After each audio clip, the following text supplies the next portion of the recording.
बड़ी बैठक दोहा में हो रही है कतर के अंदर। अमीर ऑफ कतर शेख तमीम बिन हमाद अल थानी जो हैं, उन्होंने उनका इस्तकबाल किया अपने पैलेस में। आज से चंद साल पहले अगर आप बात करें तो ये अनथिंकेबल था कि किसी भारतीय लीडर को किसी गल्फ कंट्री के अंदर इस तरीके से प्रोटोकॉल मिलेगा। भारत की बालादस्ती, भारत की तरक्की, वो चाह रहे हैं कि उनके जो रिलेशन है, उनके जो ताल्लुकात हैं, वो भारत के साथ अच्छे होने चाहिए। ये वही यूएई है जो 1971 वॉर में पाकिस्तान के साथ खड़ा था।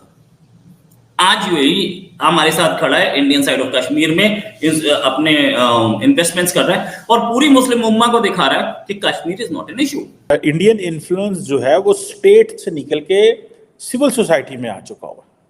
सो इसको अंडर एस्टिमेट नहीं कभी भी करना चाहिए। इंडिया दुनिया की सबसे तेज बड़ी इकोनॉमी है जो ग्रो हो रही है, which means it will consume more energy. For Qatar, this is an important market and they would really want to continue to have good relations with India. इसके अलावा वो इंडियन लेबर पे भी बहुत ज्यादा डिपेंड करते हैं। जो मुल्क भी इस वक्त भारत के साथ जुड़ रहा है उसको तरक्की मिल रही है, और जो मुल्क भी भारत के साथ अपनी दुश्मनी दिखाने की कोशिश करता है, अपनी कुछ इस तरह की चीजें करने की कोशिश करता है, वो जवाल का शिकार हो जाता है। ये दोनों जो डैम बने आपके, जिसके ऊपर हम बड़ा नौजुबिल्ला फखर गुरूर करते हैं, ये हमने तो नहीं बनाए, ये तो उन्होंने बना के दिए। और अभी भी जो बड़े मेगा पावर प्रोजेक्ट्स बन रहे हैं वो भी हम नहीं बना रहे, वो भी के नतीजे में बने।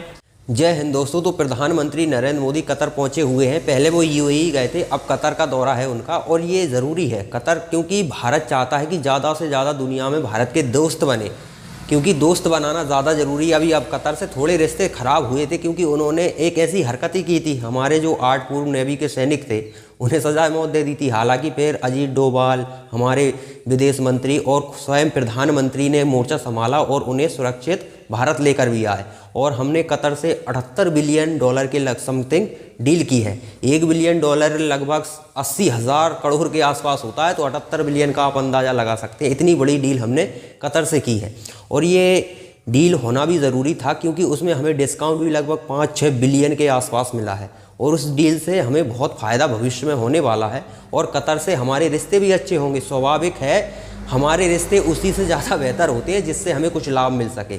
अब 78 बिलियन की डील हुई है तो कतर को हमसे बहुत ज़्यादा लाभ है, तो भविष्य में हमारे रिश्ते सुधरेंगे, और रिश्ते जितने ज़्यादा देशों से आपके अच्छे होंगे उतनी ही आपकी इकोनॉमी अच्छी हो सकती है।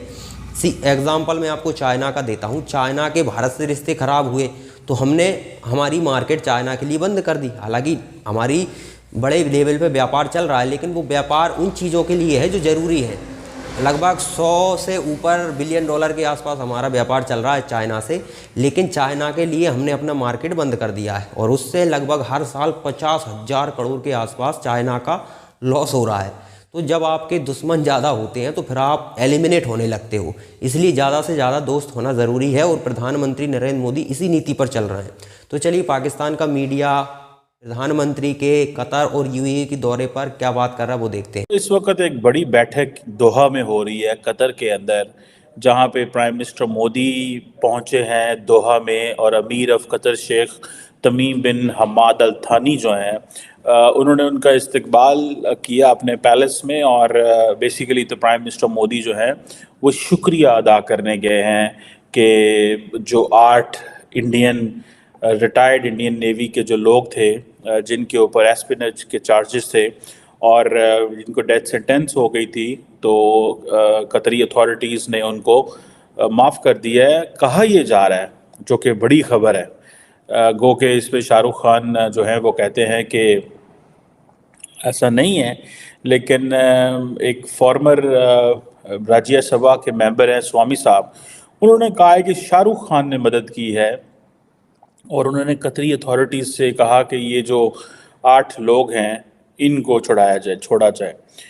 क्वेश्चन ये आता है कि स्वामी साहब ने जो बात की, गो के इसको शाहरुख खान भी डिनाई कर चुके हैं, इट्स नॉट देयर, ठीक है, इसमें वो डिनाई कर चुके हैं। लेकिन शायद ये समझा गया है भारत के अंदर कि जो मुस्लिम कनेक्शन है उसको प्राइम मिनिस्टर मोदी ने इस्तेमाल किया है।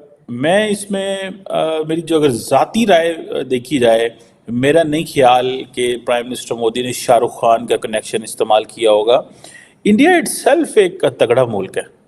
इंडिया के अपने जो बायलैटरल रिलेशंस हैं कतर के साथ, वो कोई इतने थोड़े नहीं हैं या इतने गए गुजरे नहीं हैं। देखें जिन दो मुल्कों की बायलैटरल ट्रेड 2022-23 में तकरीबन $19 बिलियन हो, ठीक है, और इंडिया ने अभी रिसेंटली कोई 76 बिलियन डॉलर की कोई LNG की डील भी सिक्योर की है, और गो के जो इंडिया की जो एक्सपोर्ट है वो कम है, $2 बिलियन है। 2 बिलियन भी बहुत बड़ी है पाकिस्तान के हिसाब से देखा जाए तो, हम तो इतनी भी नहीं गल्फ में बेच सकते। और कतर की तकरीबन कुछ $17 बिलियन है। सो मेरी ज़ाती राय में जो कतरी फैमिली है उन्होंने एक थोड़ा सा फेवर दी है प्राइम मिनिस्टर मोदी को। लेकिन other than that the question is कि इंडिया की जो कल्चरल डिप्लोमेसी है, it's not just the case here.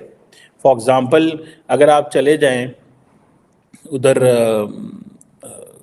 कल उधर जो मिडल ईस्ट में हुआ, UAE में हुआ, वहाँ पे आप देखें कि वहाँ पे क्या सिचुएशन थी कि इंडिया एक कल्चरल डिप्लोमेसी को लेके चल रहा था।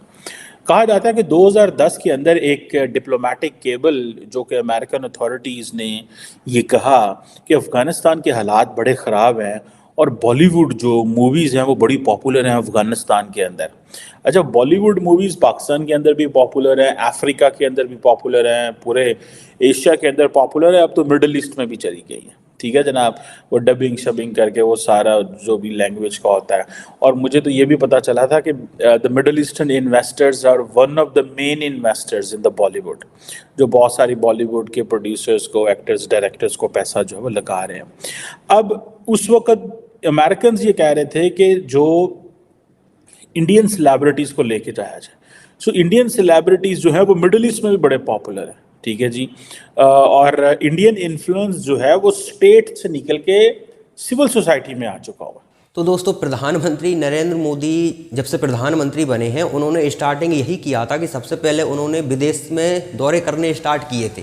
सबसे पहले यही काम हुआ था। और जैसे ही अब आप देखिए भारत में बहुत से लोग कि वो तो भैया विदेशों की यात्रा चल रही उनकी, लेकिन उन्होंने जब यात्रा की तो उनके डबल माइंड सेट होता था कि एक तो पहले तो उस देश से रिश्ते सुधरने चाहिए, दूसरा बिजनेस बहुत ज़रूरी है क्योंकि भविष्य इकोनॉमी का ही है। और भविष्य क्या, अभी भी देख लीजिए आप, अमेरिका इकोनॉमी के मामले में दुनिया की सबसे बड़ी महाशक्ति है। और जब आपके पास पैसा होता है तो फिर आप हथियारों के मामले में, इंफ्रास्ट्रक्चर के मामले में, विकास के मामले में हर चीज़ में गति पकड़ लेते हो। और ये स्वाभाविक भी है। और ये सब होता है पैसे से। पैसा तभी आता है, आप खुद से थोड़ी बना सकते हो पैसा तो जब ही आएगा जब दुनिया इन्वेस्ट करेगी। स्वाभाविक है, आपके पास 100 रुपये हैं, 100 रुपये में आप एक फैक्ट्री लगा सकते हो। अगर आपको अपने देश में 50 फैक्ट्री चाहिए तो आपको दूसरे लोगों से मदद मांगनी होगी। इसके लिए आपको नए दोस्त बनाने होंगे। और ये स्वाभाविक है, प्रधानमंत्री नरेंद्र मोदी ने किया। और इसमें डॉक्टर एस जयशंकर, अजीत डोभाल, इनके काफ़ी अहम रोल है क्योंकि इन्होंने अंदर खाने बहुत से काम किए हैं। उसका रिजल्ट आज हमें मिल रहा है कि दुनिया भर से, अब आप देखिए कि चाइना से लगभग 7 ट्रिलियन, बहुत बड़ी रकम होती है। हमारा टोटल GDP देखें तो लगभग 4 ट्रिलियन के आसपास है, उससे ऊपर हो चुका है। लेकिन 7 ट्रिलियन चाइना के शेयर मार्केट से निकल चुका है, यानी कि जिन लोगों ने इन्वेस्ट किया था उन्होंने वापस निकाल लिया। तो ये चाइना के लिए कितना बड़ा गच्चा है। ये हुआ है अमेरिका के इशारे पर। पश्चिमी देशों ने पैसा निकालना शुरू कर दिया क्योंकि उन्हें भी पता है कि चीन और अमेरिका के बीच मतलब खटास आ रही है। और ये खटास आएगी तो जैसे सैंक्शंस रूस पे लगे थे और कंपनियों को रातों रात भागना पड़ा था, ऐसा ही चीन से भागना पड़ेगा। तो जो सक्षम है अभी वो धीरे धीरे उन्होंने निकालना शुरू कर दिया है और अदर कंट्रीज वो तलाश कर रहे हैं। तो ये आपके अगर दुश्मन ज़्यादा हैं तो फिर आप इकोनॉमी के मामले में तो बूस्ट नहीं कर सकते, ये संभव नहीं है।